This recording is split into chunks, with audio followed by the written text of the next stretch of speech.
If you're a mom navigating the daily challenges of food allergies, you know how tough it can be, especially when those feelings of frustration or resentment start creeping in. Maybe you're tired of seeing others stop for takeout on a whim, or your heart aches at the sight of your child crying because they can't have the same birthday cake as everyone else. You're not alone, and today's episode is just for you. We're tackling something many food allergy moms face but rarely talk about. Envy, whether it's the resentment of the restrictions, being left out of social events, or feeling jealous that another mom can put anything in her grocery cart without a glance at the label.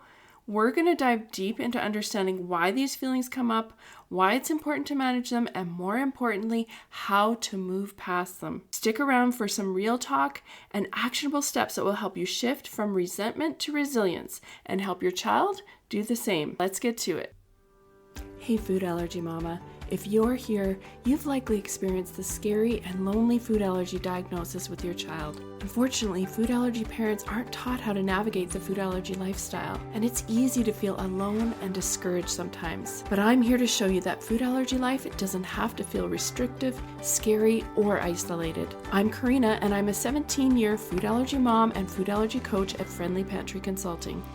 I specialize in making food allergy life safer and less worrisome for food allergy families like yours. I'm not perfect, but over 17 years, I've learned a lot the hard way, and I'm sharing the secrets and resources you won't hear anywhere else that will help you feel confident living with food allergies faster and easier than I did. From introducing allergens, travel, navigating school, and educating friends and family, this podcast will give you the essential tips and strategies you need to help your food allergy child and family thrive.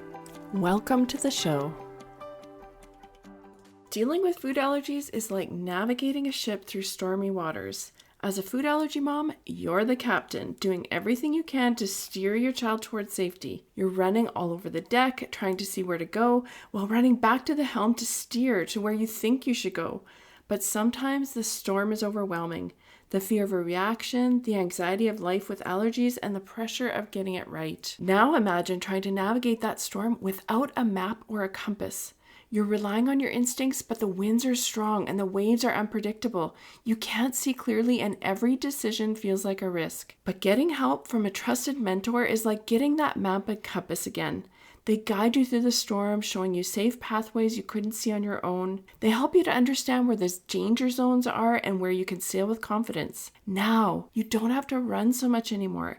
Instead, you steer the boat where you want to go without the stress of figuring everything out. Just like every great captain relies on a crew, you don't have to face food allergies alone. I hope that this podcast helps be that compass and map for you. And if you need deeper support, I've created a full range of workshops and templates from traveling with food allergies, social events, navigating school, and more, so that you can get help to get through many of the storms of food allergy life. Go to the show notes to get information on all the food allergy support I offer, so you can feel confident without learning the hard way all the time. You don't have to do this alone. Okay, so I did a poll on Instagram and I asked you what you would call what we're talking about today. And there were so many different responses, really good ones.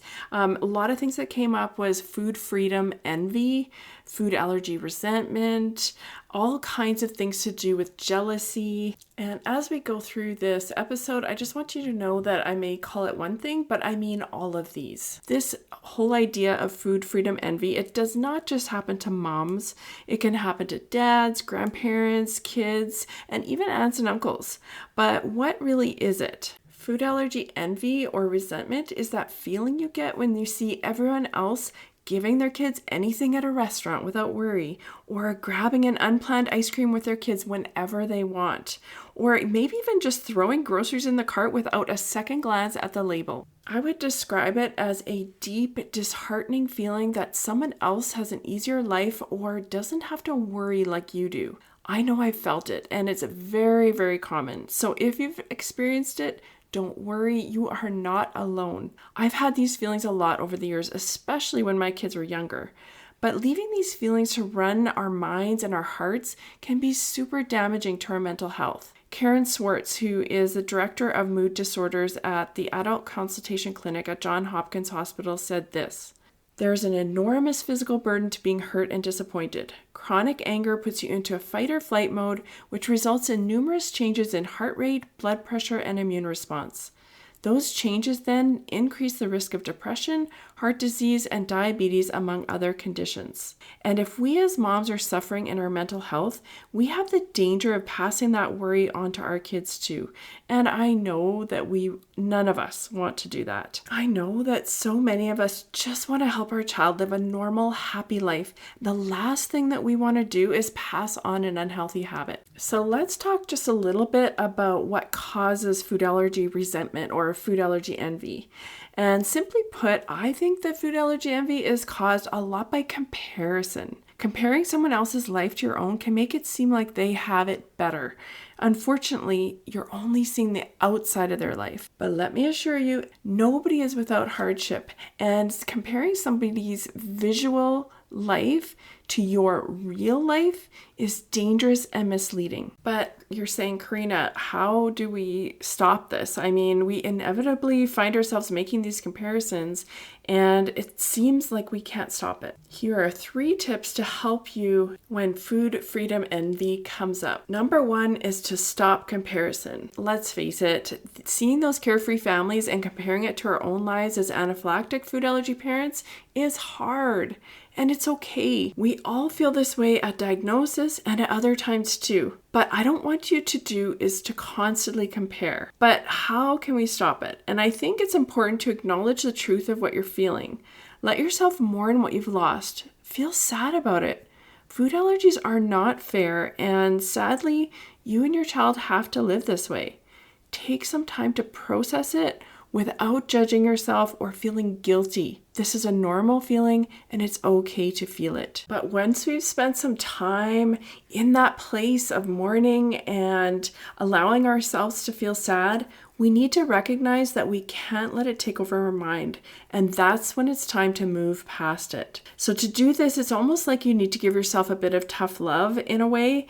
And remember that this is the only life you have. And wishing for what others have doesn't change that. Instead, wishing for what they have actually causes bitterness in your heart. So I encourage you to put your blinders on. Don't be tempted to compare. If you see something that makes you jealous, try to capture that thought, put it out of your mind, and replace it by focusing on the amazing family you have and the opportunities that are in front of you and your family. Another thing to remember is that we envy a certain part of that person's life, but every single person and family has something hard. We just don't always know it. For example, maybe we're seeing another mom randomly stop for a treat or fast food, but maybe they're just dealing with the death of a family member and we don't even know it. So it's important to remember that what we see is a small part of their lives and the hard part is actually invisible to us. What do we focus on when we're trying to change our mindset? This brings me to tip number 2, which is to focus on gratitude. Bear with me here. I'm going to touch a little bit on my Christian faith, but I know that not everyone who listens is a follower of Christ. So hang tight with me because there are other reasons why gratitude is important too. But in my daily Bible studies recently, God has been pointing me to come to Him with gratitude. 1 Thessalonians 5:18 says, "Give thanks in all circumstances, for this is God's will for you in Christ Jesus." Philippians 4:6 says, "Do not be anxious about anything, but in every situation by prayer and petition with thanksgiving, present your requests to God." So God actually tells us to be thankful. He tells us to be thankful not only in good times, but in all circumstances and every situation. That means when we're sad about food allergies or feeling food freedom envy or whatever hard place we're in. Why does He do this? God tells us to be thankful because He made us and He knows gratitude will help us. Here's the connection. Neuroscience shows that your brain releases chemicals based on your thoughts. So positive thoughts give you feel-good chemicals and negative thoughts produce chemicals that make your body feel bad. God's word, which was written way before neuroscience was even a thing, tells us to give thanks in everything because God knows how He made us. And he knows that focusing on gratitude will shift the focus away from all those uncertainties and dangers of things like food allergies.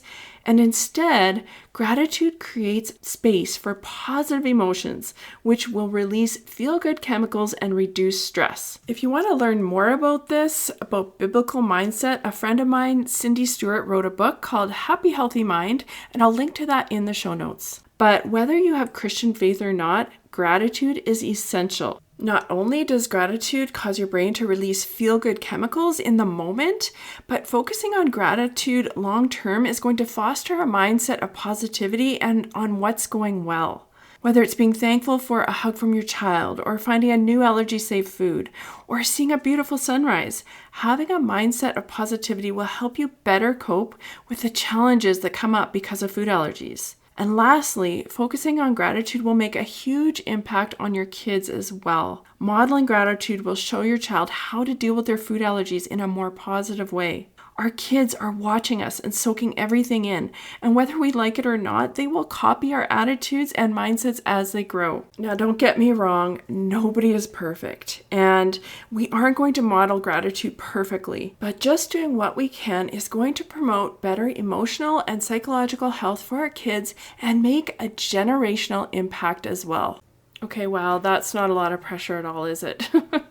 Okay, I hope you can just see that it's going to be important and it's going to help you and your kids. But let's move on to the third tip for overcoming food freedom envy, and that is to take small actions to make the changes that you want to see. Now, I don't know about you, but when I put myself into the action-taking mode, it can often help me to focus my attention and help me to feel like I'm making a difference. I know that many of you that are listening are in a really busy stage of life, so do what you can in the stage you're in. And if that's just small actions, that is enough.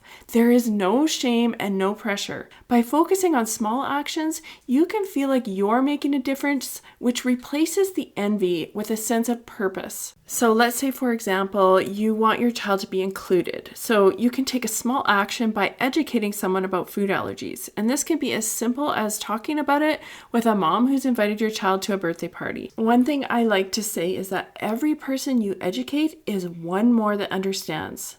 I talk about this more in episode number 15, so if you have not listened to that, definitely go back and do that because it's going to give you a really positive cheer session for educating people about food allergies. But each small thing that you do makes a difference. Don't forget that, not only in your child's life, but in the food allergy community too, because small changes that are made by each food allergy mom add up to make a bigger and better impact together. So keep going. Don't give up. I know it's not easy, but I'll be here cheering for you. So what do you think? Was this helpful? If so, please leave a 5-star review so that I know what you think and other food allergy families can find this podcast. You can also send a message depending on where you listen to this podcast or DM me on Instagram.